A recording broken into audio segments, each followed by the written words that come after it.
Hello everyone, welcome to this channel. तो आज हम लेके आए हैं लेक्चर नंबर 10 और जिसका टाइटल है mechanical properties of solids and fluids. तो हम यहाँ पे जो है इस वीडियो को दो पार्ट में डिवाइड करेंगे। पहले पार्ट में हम कॉन्सेप्ट सीखने वाले हैं जो इन चैप्टर्स में आएंगे, और दूसरे सेगमेंट में, दूसरे पार्ट में हम प्रीवियस ईयर्स के क्वेश्चंस जो इन टॉपिक से आए हुए हैं जेईई मेंस में, वो हम डिस्कस करने वाले हैं।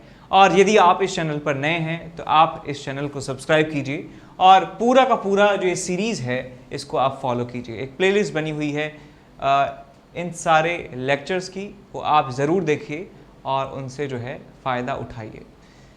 तो सबसे पहले हम स्टार्ट करने जा रहे हैं हुक्स लॉ। सबसे पहले स्टार्टिंग ही हमारी धमाकेदार होने वाली है और यहाँ पे हुक्स लॉ जो है हम डिस्कस करने वाले हैं। हुक्स लॉ, तो हुक्स लॉ सब जानते हैं कि यदि किसी मटेरियल में स्ट्रेस जो है हम अप्लाई करते हैं और स्ट्रेस की वजह से स्ट्रेन वहाँ पे प्रोड्यूस होता है, तो स्मॉल स्ट्रेस और स्ट्रेन की वैल्यूज़ के लिए ये आपस में एक दूसरे के प्रोपोर्शनल होते हैं। Stress is directly proportional to strain, और स्ट्रेस अपॉन स्ट्रेन जो है उसे मॉड्यूलस ऑफ इलास्टिसिटी कहा जाता है। स्ट्रेस अपॉन स्ट्रेन जो होती है बेटा, उसे कहा जाता है modulus of elasticity. Modulus of elasticity ये एक जनरल फार्मूला होता है जिसे हुक्स लॉ कहा जाता है। ये हम तीन तरीके के सिस्टम्स के लिए हम ये हुक्स लॉ पढ़ने वाले हैं। सबसे पहला सिस्टम हमारे पास है कि हमारे पास एक रॉड है और रॉड का जो लेंथ है, रॉड का लेंथ है L के बराबर, और रॉड के दोनों तरफ हमने इक्वल अमाउंट ऑफ फोर्स जो है यहाँ पे अप्लाई किया हुआ है। यहाँ पे फोर्स लगाया गया है F, यहाँ पे फोर्स लगाया है F। फोर्स जो है इस तरीके से भी लगाया जा सकता है और फोर्स आउटवर्ड डायरेक्शन में भी लगाया जा सकता है। उसके बेसिस पे कंप्रेसिव स्ट्रेस और कंप्रेसिव स्ट्रेन, कंप्रेसिव स्ट्रेस और टेंसाइल स्ट्रेस जो है यहाँ पे हम कहते हैं उनको। तो इस फोर्स के एप्लीकेशन की वजह से जो लेंथ है उसमें चेंज आ जाता है, और हम यहाँ पे रिलेशन लगाते हैं कि स्ट्रेस जो है वो होती है F upon A divided by strain, that is delta L upon L is equal to modulus of elasticity is equal to y। ये जो आपके पास क्वांटिटी है इसे कहा जाता है लॉन्गिट्यूडनल स्ट्रेस। लॉन्गिट्यूडनल स्ट्रेस इसे कहा जाता है। डेल्टा L बाय L को कहा जाता है लॉन्गिट्यूडनल स्ट्रेन, लॉन्गिट्यूडनल स्ट्रेन। और y जो है इसे कहा जाता है यंग्स मॉड्यूलस। यंग्स मॉड्यूलस इसे कहा जाता है, यंग्स मॉड्यूलस। और आप इस फॉर्मूले से ये कैलकुलेट कर सकते हैं कि डेल्टा L जो है वो कितना है आपके पास, FL upon AY। Delta L is equals to फ्ले, इस तरीके से मैंने इसे याद रखा है। Delta L is equals to फ्ले, इस तरीके से आप याद कर सकते हैं। Delta L is equals to फ्ले, और y की वैल्यू जो है वो आप कर सकते हैं FL upon A delta L, फलाल, ठीक। FL upon A delta L, ये y की वैल्यू है यंग्स मॉडुलस की, और ये डेल्टा L की वैल्यू है। यंग्स मॉडुलस जो है वो कांस्टेंट होता है एक पर्टिकुलर मटेरियल के लिए। इसके बाद हम दूसरा केस यहाँ पे पढ़ते हैं। ये पहला आपके पास केस हुआ। दूसरा केस हमारे पास होता है कि यदि मान लीजिए आपके पास एक इस तरीके का एक बॉक्स है, एक ऑब्जेक्ट है इस तरीके से, और उस ऑब्जेक्ट के इस डायरेक्शन में जो है फोर्स अप्लाई किया जाता है, फोर्स अप्लाई किया जाता है। इस वाले एरिया पे जो है हम फोर्स अप्लाई कर रहे हैं लाइक दिस, इस तरीके से टोटल फोर्स F के बराबर अप्लाई किया जाता है। तो ये जो इस आपका ऑब्जेक्ट है ये डिफॉर्म होके बन जाता है कुछ इस तरीके से। ये डिफॉर्म होके इस तरीके से बन जाता है लाइक दिस, और यदि ये मान लेता हूँ कि ये हाइट h के बराबर है और ये x आगे की तरफ डिस्प्लेस हो चुका है, ये एंगल जो है थीटा के बराबर है। सो x अपॉन h जो है इसे टेन थीटा कहा जा सकता है, और थीटा यदि बहुत स्मॉल है तो इसे अप्रॉक्सीमेटली थीटा कहा जा सकता है। तो यहाँ पे मैं लिख सकता हूँ कि F upon A, F upon A, ये जो एरिया है जिस पे फोर्स लगाया जा रहा है F अपॉन A, इसे shear स्ट्रेस कहा जाता है। इसे कहा जाता है shear स्ट्रेस, shear स्ट्रेस। और x अपॉन h जो क्वांटिटी है इसे कहा जाता है shear स्ट्रेन, इसे कहा जाता है shear स्ट्रेन। और इन दोनों का जो रेशियो है उसे कहा जाता है मॉड्यूलस ऑफ रिजिडिटी, इसे कहा जाता है modulus of rigidity, modulus of rigidity, या इसे shear मॉड्यूलस भी कहा जाता है। इसे और क्या कह सकते हैं, shear मॉड्यूलस इसे कह सकते हैं, shear मॉड्यूलस। ठीक है, आगे हम चलते हैं तीसरे केस में। तीसरा केस हमारे पास कुछ इस तरीके से है कि यदि मान लीजिए आपके पास एक ऑब्जेक्ट है और उस ऑब्जेक्ट के हर एक पॉइंट पर परपेंडिकुलर डायरेक्शन में फोर्स लगाया गया है, हर जगह सरफेस के परपेंडिकुलर जो है फोर्स लगाया गया है, हर जगह सरफेस के परपेंडिकुलर फोर्स लगाया गया है। तो यहाँ पे ये परपेंडिकुलर फोर्स अपॉन एरिया जो है इसे कहा जाता है वॉल्यूमेट्रिक स्ट्रेस, इसे कहा जाता है, इसे क्या कहेंगे, वॉल्यूमेट्रिक स्ट्रेस। और इसकी वजह से वॉल्यूम में जो चेंज आया है, relative change in volume, that is delta V upon V, इसे कहा जाता है वॉल्यूमेट्रिक स्ट्रेन। इसे क्या कहा जाता है, वॉल्यूमेट्रिक स्ट्रेन, वॉल्यूमेट्रिक स्ट्रेन। और इसका दूसरा नाम और भी है, इसे बल्क स्ट्रेस कहा जाता है और इसे बल्क स्ट्रेन कहा जाता है। इसको क्या कह सकते हैं, बल्क स्ट्रेन। ऐसे ही इसे बल्क स्ट्रेस भी कह सकते हैं और इनका जो रेशियो होता है उसे कहा जाता है बल्क मॉडुलस, उसे कहा जाता है बल्क मॉडुलस, बल्क मॉडुलस। अब यहाँ पे जो परपेंडिकुलर फोर्स अपॉन एरिया है उसे हम प्रेशर लिख सकते हैं। तो ये फॉर्मूला बन जाता है आपके पास, pressure upon delta V by V is equal to bulk modulus. ये रिजल्ट आप याद रख सकते हैं, ये तीनों ही रिजल्ट बहुत ज़्यादा इंपॉर्टेंट है। आगे हम चलते हैं एनर्जी स्टोर की बात करते हैं, energy store, energy store, you store. तो आप जानते हैं कि कुछ ना कुछ इलास्टिक नेचर जो है वो हर एक मटेरियल का पाया जाता है, यानी कि जब भी उसे डिफॉर्म किया जाता है तो उसमें रिफॉर्मेशन कुछ ना कुछ जो है वो होता है, रिफॉर्मेशन की टेंडेंसी होती है। तो हम एक ऐसे मटेरियल को स्प्रिंग से कंपेयर कर सकते हैं, जैसे स्प्रिंग को दबाने से और खींचने से उसमें पोटेंशियल एनर्जी स्टोर होती है, ऐसे ही ये जो मटेरियल होते हैं, सॉलिड्स जो हमारे पास होते हैं, इलास्टिक मटेरियल जो होते हैं, उनको भी डिफॉर्म करने पर उनके अंदर पोटेंशियल एनर्जी स्टोर हो जाती है। और मैं तीनों तरह की स्ट्रेस और तीनों तरह की स्ट्रेन के लिए फॉर्मूला लिख रहा हूँ, जनरल फॉर्मूला लिख रहा हूँ। ये होता है half into stress into strain into volume, into volume. ये हमारे पास फॉर्मूला होता है एनर्जी स्टोर का। तो यहाँ पे जिस तरह की स्ट्रेस हम यहाँ पे अप्लाई कर रहे हैं उसी से प्रोड्यूस होने वाली उसी टाइप की स्ट्रेन हमें यहाँ पे लिखनी है। यदि हम लॉन्गिट्यूडनल स्ट्रेस लगा रहे हैं तो लॉन्गिट्यूडनल स्ट्रेन की वैल्यू आपको यहाँ पे पुट करनी होगी। यदि आप बल्क स्ट्रेस लगा रहे हैं तो बल्क स्ट्रेन यहाँ पे लिखना होगा, और यदि शेयर स्ट्रेस लगा रहे हैं तो शेयर स्ट्रेन आपको यहाँ पे लिखना होगा। ठीक, ये बात हुई आपकी साहब मैकेनिकल प्रॉपर्टीज ऑफ सॉलिड्स की। अब बात करते हैं मैकेनिकल प्रॉपर्टीज ऑफ फ्लूइड्स में, और इसमें सबसे पहले हमारे पास आता है सरफेस टेंशन। सबसे पहले आता है सरफेस टेंशन। काफ़ी सवाल इससे आते हैं और आसान सा चैप्टर है ये सरफेस टेंशन। तो ये एक सरफेस फिनोमिना है और सरफेस के मॉलिक्यूल्स की वजह से लगाया जाने वाला जो फोर्स है उसकी चर्चा जो है हम मोटा मोटा इस चैप्टर में यही करते हैं। मैक्सिमम पार्ट जो है वो इन फोर्स पे ही बेस्ड है। तो मान लीजिए आपके पास एक कंटेनर है और कंटेनर में लिक्विड भरा हुआ है, कंटेनर में लिक्विड भरा हुआ है लाइक दिस। तो यहाँ पे मैं एक इमेजिनरी लाइन मान लेता हूँ, इमेजिनरी लाइन मान लेता हूँ जो यहाँ से लेके यहाँ तक जा रही है। इस लाइन का सेगमेंट का मैंने नाम रख दिया ए और बी। अब ए और बी एक इमेजिनरी लाइन है, कोई एक्चुअल ऑब्जेक्ट नहीं है। इस ए बी लाइन पर जो एग्जिस्ट करते हैं मॉलिक्यूल्स लिक्विड के, जो सरफेस लिक्विड सरफेस के मॉलिक्यूल्स यहाँ पे एग्जिस्ट करते हैं, उन लिक्विड के मॉलिक्यूल्स के ऊपर उनके पड़ोसी सरफेस के मॉलिक्यूल जो हैं वो फोर्स लगाते हैं इस तरीके से। इस तरीके से फोर्स जो है अप्लाई किया जाता है उनके पड़ोसियों द्वारा। तो यदि मैं मान लेता हूँ कि एक साइड से ऑफकोर्स नेट फोर्स 0 के बराबर है, तभी पूरा सिस्टम इक्विलिब्रियम में है। तो यदि ये आपके पास सारे फोर्सेस का सम कर देते हैं और इन सारे फोर्सेस का सम F के बराबर आता है, सो F अपॉन लेंथ, जो इस AB की जो लेंथ है उसको मैं L मान लेता हूँ, LAB जो है वो L के बराबर है। इस रेशियो को ही कहा जाता है सरफेस टेंशन, इसे कहा जाता है force upon length on an imaginary line placed on the surface. ठीक, तो यहाँ ये सरफेस टेंशन जो है बेटा, इसे कोफिशिएंट ऑफ सरफेस टेंशन भी कहा जाता है, कोफिशिएंट ऑफ सरफेस टेंशन, या इसे सिंपल सरफेस टेंशन भी कहा जाता है, सरफेस टेंशन।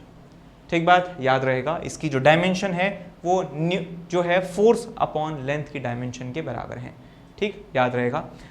अब इसके कुछ फैक्ट बातें हैं इसके लिए कि टेम्परेचर यदि हम बढ़ाते हैं, टेम्परेचर बढ़ाते हैं तो सरफेस टेंशन का जो कोएफिशिएंट है वो क्या होता है, डिक्रीज होता है। दूसरी बात यहाँ पे ये है, यदि हम इनसॉल्यूबल इम्प्योरिटीज किसी लिक्विड में मिला देते हैं तो भी उसका सरफेस टेंशन डिक्रीज हो जाता है। इनसॉल्यूबल इम्प्योरिटीज जो है यदि हम बढ़ा देते हैं तो सरफेस टेंशन जो है वो डिक्रीज हो जाता है। और यदि हम यहाँ पे सॉल्यूबल इम्प्योरिटीज यहाँ पे बढ़ा देते हैं, मिला देते हैं इसमें, तो सरफेस टेंशन जो है वो इंक्रीज भी हो सकता है, तो ये सारी बातें आप याद रखें, इसका डायमेंशन याद रखें, इसका आप यूनिट याद रखें, कितना हो जाएगा आपके पास, न्यूटन पर मीटर जो है इसका यूनिट होता है। अब हम बात करते हैं सरफेस एनर्जी की बात करते हैं। सरफेस एनर्जी, तो इस सरफेस टेंशन की वजह से जो फोर्स यहाँ पे लग रहा है, सरफेस के मॉलिक्यूल्स द्वारा जो फोर्स लगाया जा रहा है, उसकी वजह से एक एनर्जी जो है वहाँ पे एग्जिस्ट करती है। और इस सरफेस एनर्जी का जो फॉर्मूला होता है वो होता है आपके पास सरफेस टेंशन का coefficient S into surface area. S into A जो है USA जो है इसका फॉर्मूला है, A is surface area, A क्या है, S क्या है आपके पास, सरफेस टेंशन। अब यहाँ पे एक बहुत ही ट्रिकी बात है, वो मैं आपको समझाने जा रहा हूँ कि मान लीजिए आपके पास क्या है, एक लिक्विड ड्रॉप है। लिक्विड ड्रॉप क्या होता है कि एक गोलाकार आपके पास एक शेप है, उसके अंदर क्या भरा हुआ है, लिक्विड भरा हुआ, अंदर क्या है, लिक्विड है, बाहर क्या होता है, जनरली एयर होता है। तो आप यहाँ पे देखिए कि इन दोनों मीडियम्स को सेपरेट करने वाला कितनी लेयर्स हैं या कितने इसके सरफेस हैं, या इंटरफेस कह सकते हैं, दो मीडियम्स को अलग करने वाला। तो ये कह सकता हूं कि मैं कि लिक्विड और एयर को सेपरेट करने वाला हमारे पास एक ही लेयर है, एक ही सरफेस है, एक ही इंटरफेस है। तो इसका सरफेस एरिया जो है, यदि इसका रेडियस में r मान लेता हूं तो इसका सरफेस एरिया लिखा जाएगा 4πr²। ये इसका सरफेस एरिया माना जाता है जब हम सरफेस टेंशन की बात करते हैं, बिकॉज यहाँ पे सरफेस टेंशन नाम में ही सरफेस है, तो इसका मतलब सरफेस एरिया बहुत ज़्यादा इंपॉर्टेंट होने वाला है। अब हम बात करें यदि एयर बबल की, एयर बबल क्या होता है, कि मान लीजिए आपके पास एक गोला है जिसके अंदर हवा भरी है और बाहर जो क्या है, लिक्विड है। एयर बबल इन लिक्विड की बात यहाँ पे कर रहे हैं। तो यहाँ पे आप देख सकते हैं कि बाहर जो है लिक्विड है और अंदर क्या है, एयर है। यदि हम यहाँ पे इंटरफेस की काउंटिंग करना चाहें तो यहाँ पे भी इंटरफेस एक ही है, जो एयर और लिक्विड को अलग अलग कर रहा है, वो एक ही लेयर यहाँ पे एग्जिस्ट कर रही है। तो यहाँ पे एक लेयर की वजह से यदि इसका रेडियस r मान लेते हैं तो सरफेस एरिया होता है 4πr²। कहेंगे सर ये तो पता है हमको, लेकिन जब सोप बबल की बात करते हैं, सोप बबल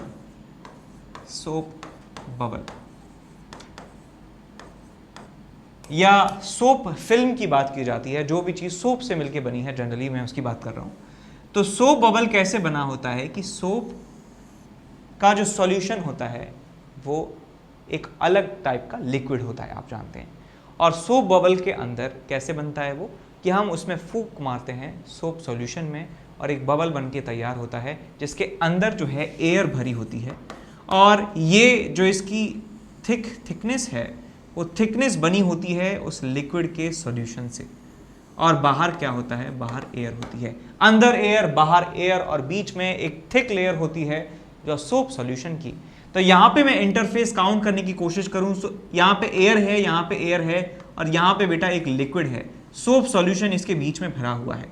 तो आप देखिए कितने इंटरफेस हो चुके हैं, एयर सॉल्यूशन एक इंटरफेस अंदर वाला, और सॉल्यूशन, सोप सॉल्यूशन और एयर, ये आपके पास दूसरा इंटरफेस हो चुका है। तो यहाँ पे आपके पास सरफेस की दो लेयर्स हैं, इंटरफेस कितने हैं, दो। तो आप यहाँ पे यदि हम सरफेस एरिया लिखना चाहते हैं तो सरफेस एरिया लिखा जाएगा 2 टाइम्स 4πr²। यदि हम थिकनेस को इग्नोर कर देते हैं सो 2 टाइम्स 4πr² इसका एरिया लिखा जाएगा। तो ऐसे बहुत सारे क्वेश्चंस आते हैं कि हमारे पास सोप बबल है और सोप बबल को हमने कुछ कर दिया और हमने एक दूसरा सोप बबल बना दिया, तो बताइए इस प्रोसेस में कितना जो है एनर्जी का लॉस होने वाला है। तो हम यहाँ पे लिख देंगे कि इनिशियल एनर्जी कितनी है, S into surface area 8πr², और बाद में हमने दूसरी रेडियस का यदि सोप बबल बनाया है तो उसका सरफेस एनर्जी लिख देंगे, that is S into 8πr², और उन दोनों एनर्जीज का जो है हम डिफरेंस निकाल सकते हैं। यदि इनिशियल एनर्जी ज़्यादा है, फाइनल एनर्जी कम है, तो इसका मतलब हीट जो है एनर्जी की जो है कमी हुई है, और एनर्जी की जो कमी है वो हीट की फॉर्म में लिबरेट हो जाती है। तो ये बातें आप याद रखें कि यदि इंटरफेस एक है तो 1 टाइम्स 4πr², तो स्फीयर का एरिया काउंट होगा, सरफेस एरिया। और यदि आपके पास 2 लेयर्स हैं, 2 इंटरफेस हैं, तो डबल सरफेस एरिया आपको काउंट करना है। अब हम आगे चलते हैं, एक्सेस प्रेशर पढ़ते हैं। Excess pressure,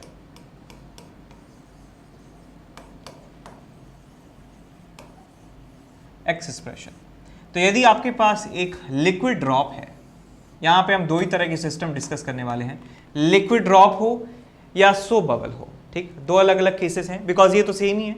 air bubble in liquid की बात करें या लिक्विड ड्रॉप की बात करें, यहाँ पे एक ही क्या है, लेयर है, एक ही इंटरफेस है, तो लगभग जो फॉर्मूले इसके लिए हैं वही फॉर्मूले इसके लिए लगेंगे, लेकिन इसके लिए फॉर्मूला हम अलग से लिखने वाले हैं।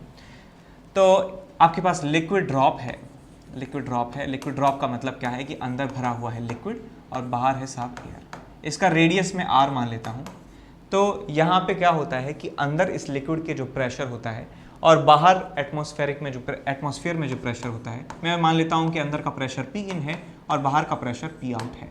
तो P in minus P out की जो वैल्यू होती है, P in minus P out की जो वैल्यू होती है, किसके बराबर होती है, 2S/r के बराबर होती है।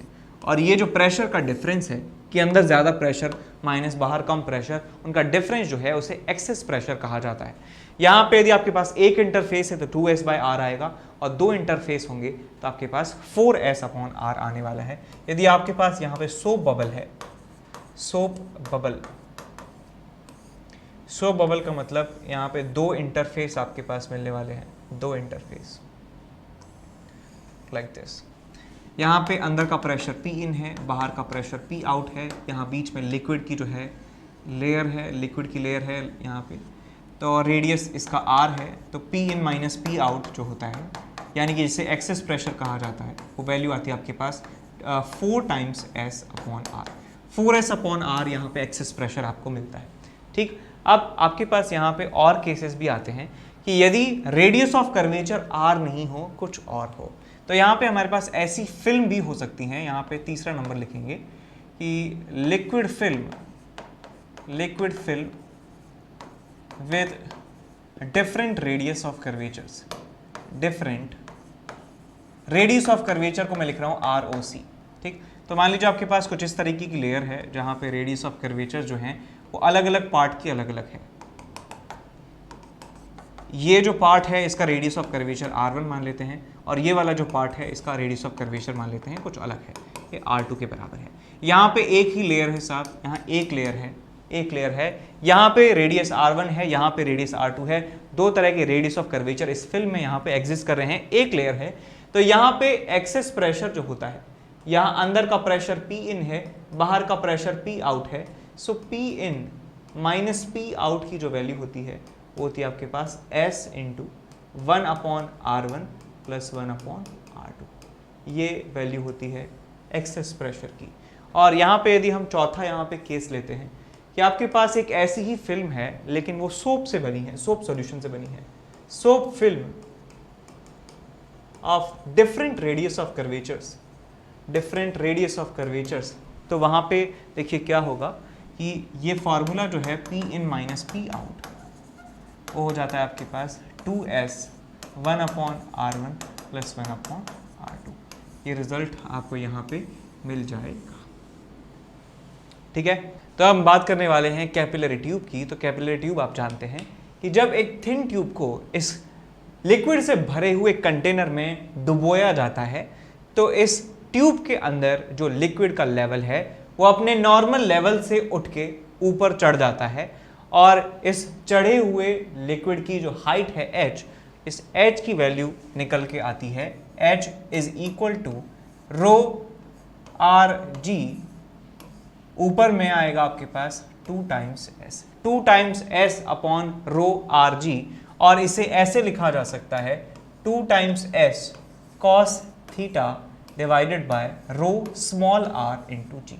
तो यहाँ पे सारी जो टर्म्स हैं इनका मतलब आप ध्यान से सुनिए कि यहाँ पे जो कैपिटल R है, capital R, is the radius of meniscus, is the radius of meniscus.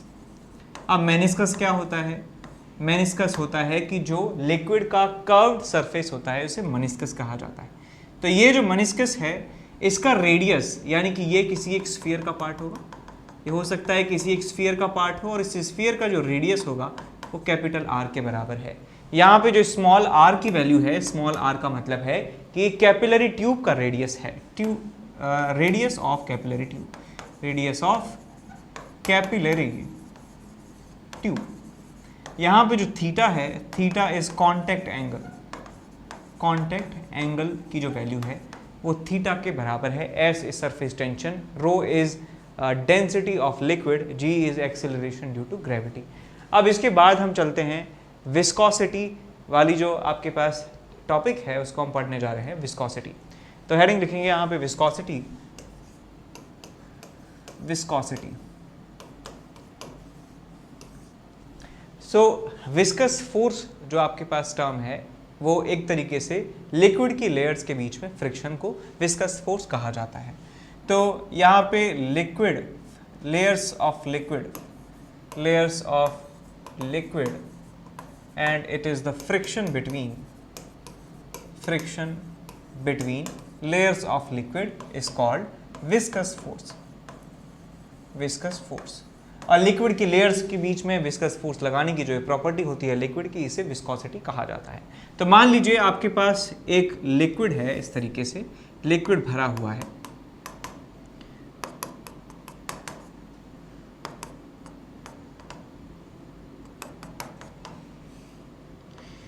तो मैं यहाँ पे इस लिक्विड की एक छोटा सा सेक्शन जो है यहाँ पे इसको कंसीडर करने वाला हूँ। मैंने माना कि नीचे से y डिस्टेंस पर dy थिकनेस की यदि मैं एक छोटी सी लेयर लेता हूँ, एक छोटी सी लेयर लेता हूँ मैं dy थिकनेस की, और उसमें इस वाले पॉइंट की जो वेलोसिटी है, नीचे वाली जो लेयर है इसकी जो वेलोसिटी है मैं मान लेता हूँ v के बराबर है, और इस ऊपर वाले पॉइंट की जो वेलोसिटी है वो किसके बराबर है? v प्लस डी के बराबर है।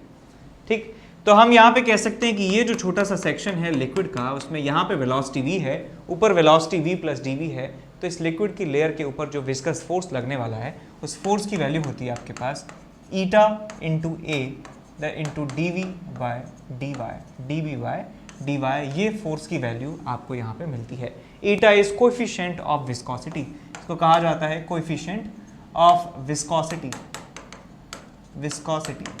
यहाँ पे जो ए है वो आपके पास एरिया ऑफ लेयर्स है, एरिया ऑफ लेयर्स की कितना जो लेयर का एरिया है वो आपस में कांटेक्ट में है, और dv बाई डी वाई जो है इसे कहा जाता है velocity gradient, dv by d y जो है उसे कहा जाता है वेलोसिटी ग्रेडियंट। ऐसा ही कुछ फॉर्मूला आपने हीट ट्रांसफर के समय में पढ़ा था, फूरियर्स लॉ ऑफ कंडक्शन, तो कुछ सेम फॉर्मूला यहाँ पे आपको मिलता है। और यहाँ पे आप dv को डेल्टा v लिख सकते हैं और dy को डेल्टा y भी लिख सकते हैं, तो आपके पास eta A delta v by delta y formula भी जो है सही है। इसके बाद हम पढ़ते हैं स्टोक्स लॉ के बारे में। स्टोक्स लॉ, स्टोक्स लॉ क्या कहता है कि यदि आपके पास एक स्फीयर है जिसका रेडियस r के बराबर है, इसका रेडियस r के बराबर है, स्फीयर है, और ये एक विस्कस मीडियम में मूव कर रहा है, एक विस्कस मीडियम में ये मूव कर रहा है, और इसकी जो वेलोसिटी है उसकी वेलोसिटी जो है नीचे की तरफ है, इसकी वेलोसिटी नीचे की तरफ है, और वो v के बराबर है इस इंस्टेंट पर।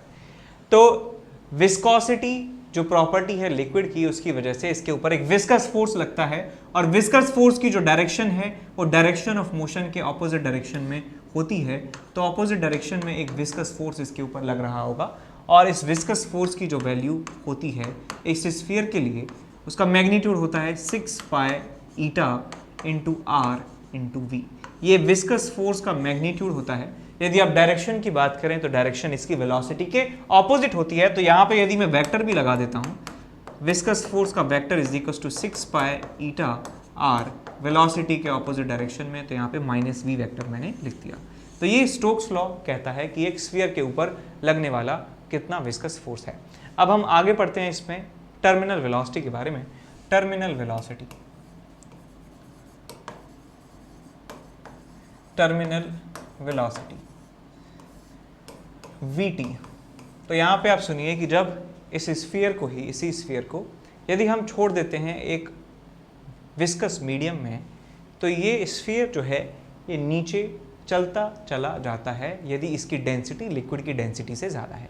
तो जैसे जैसे ये नीचे की तरफ जाता है, इसके ऊपर जो लगने वाला विस्कस फोर्स है वो धीरे धीरे बढ़ता जाता है ऊपर की तरफ। ऊपर की तरफ विस्कस फोर्स है, नीचे की तरफ ग्रेविटेशनल फोर्स है, और ऊपर की तरफ एक आपके पास बाइंड फोर्स भी है। बाइंड फोर्स कांस्टेंट है, mg कांस्टेंट है, लेकिन विस्कस फोर्स जो है धीरे धीरे बढ़ता जा रहा है क्योंकि स्पीड इसकी बढ़ती जा रही है। एक ऐसा मूवमेंट आता है कि जब ये बढ़ते बढ़ते विस्कस फोर्स इतना बढ़ जाता है कि ये बाकी जो सारे फोर्सेस हैं इनको बैलेंस कर देता है, और अब इस सिस्टम पर जो लगने वाले सारे फोर्सेस हैं वो जीरो के बराबर आ चुके हैं, यानी कि इनके ऊपर लगने वाला नेट एक्सेलरेशन जीरो के बराबर है। नेट एक्सेलरेशन जो है जीरो के बराबर हो गया तो हम कह सकता हूं कि मैं चेंज इन वेलोसिटी जो है वो जीरो के बराबर होगा। वेलोसिटी जो इनिशियल है वही वेलोसिटी फाइनल रहेगी, और वेलोसिटी में कोई चेंज नहीं है तो वो सीधा सीधा नीचे चलता चला जाएगा। तो हम इस स्टेट पे जो वेलोसिटी आ चुकी है इसके पास कांस्टेंट वेलोसिटी, जो अब आगे कभी नहीं बढ़ने वाली है, इस वेलोसिटी को टर्मिनल वेलोसिटी कहा जाता है, टर्मिनल स्पीड इसे कह सकते हैं। और इस टर्मिनल स्पीड कब हमें मिलती है? जब स्फीयर के ऊपर लगने वाले सारे फोर्सेस का सम क्या हो जाता है? जीरो के बराबर हो जाता है।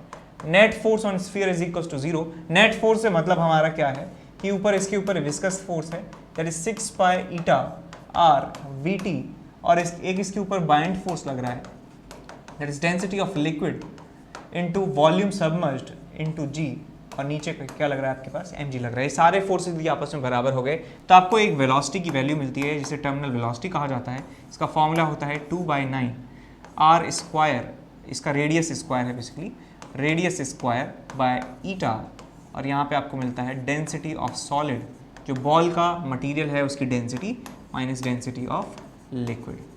ये फॉर्मूला आपको मिलता है।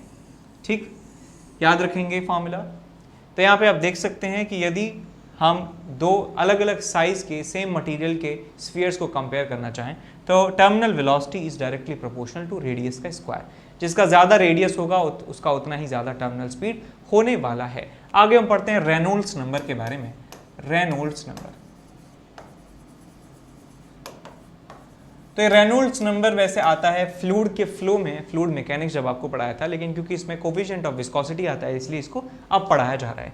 तो आपके पास एक कांस्टेंट नंबर होता है, एक पर्टिकुलर पाइप में पर्टिकुलर स्पीड से फ्लो होने वाले पर्टिकुलर लिक्विड के लिए एक नंबर होता है जिसे रेनॉल्ड्स नंबर कहा जाता है। इसका फॉर्मूला होता है rho V D by eta. Rho V D by eta, ये इसका फॉर्मूला होता है। रो का मतलब होता है कि density of liquid, density of liquid.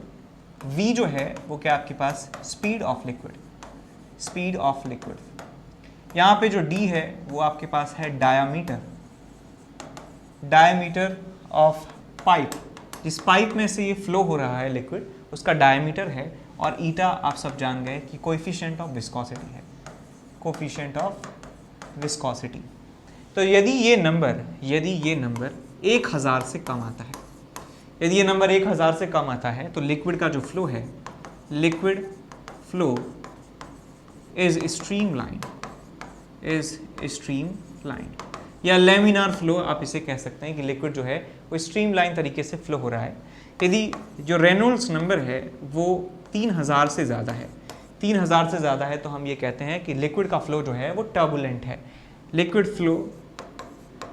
Flow is turbulent, turbulent. और यदि रेनॉल्ड्स नंबर की वैल्यू 3000 से कम है और 1000 से ज़्यादा है तो लिक्विड का जो फ्लो होता है वो स्ट्रीम लाइन से टर्बुलेंट फ्लो में चेंज होता रहता है। So liquid flow changes from streamline to turbulent, जो है एक तरीके से मिक्स्ड फ्लो जो है आपको यहाँ पे देखने को मिलता है यदि 1000 से 3000 के बीच में रेनॉल्ड्स नंबर की वैल्यू है। अब ये अलग अलग किताबों में इसकी वैल्यू जो है अलग अलग आपको देखने को मिल सकती है। कई कई जगह ये 2000 लिखा है कि 1000 से 2000 के बीच में ये सारी बातें होती हैं, कई कई जगह 1000 से 3000 लिखा है। ठीक है, इतना ज़्यादा इंपॉर्टेंट नहीं है, एक 2000 है 3000 है। इंपॉर्टेंट ये है कि 3 तरह के फ्लो होते हैं। जो सबसे कम आपका है उसमें स्ट्रीमलाइन मिलता है, सबसे ज़्यादा में आपको टर्बुलेंट मिलता है, बीच वाले में आपको जो है मिक्स फ्लो आपको देखने को मिलता है। ठीक, आगे चलते हैं इसमें। हेलो बच्चों, जो 11th से 12th मूविंग स्टूडेंट्स हैं और जो इस साल IIT JEE एडवांस क्रैक करना चाहते हैं बच्चों, उनके लिए बहुत ही बेहतरीन बैच स्टार्ट होने वाला है अनअकैडमी पे, इवॉल्व बैच, जो कि 7 अप्रैल से स्टार्ट हो रहा है। यानी कि JEE 2022 में जिनको अपना एग्ज़ाम देना है उनके लिए बैच है। ठीक है बच्चों, और इस बैच में पढ़ाने वाली जो टीम है वो कोटा की टॉप फैकल्टीज़ की टीम है। ठीक है ना, सभी टीचर्स कोटा की टॉप फैकल्टी हैं और इस साल यानी कि इस करंट ईयर में इस टीम ने बेस्ट रिजल्ट दिए हैं और ये अनअकैडमी की नंबर 1 टीम है बच्चों।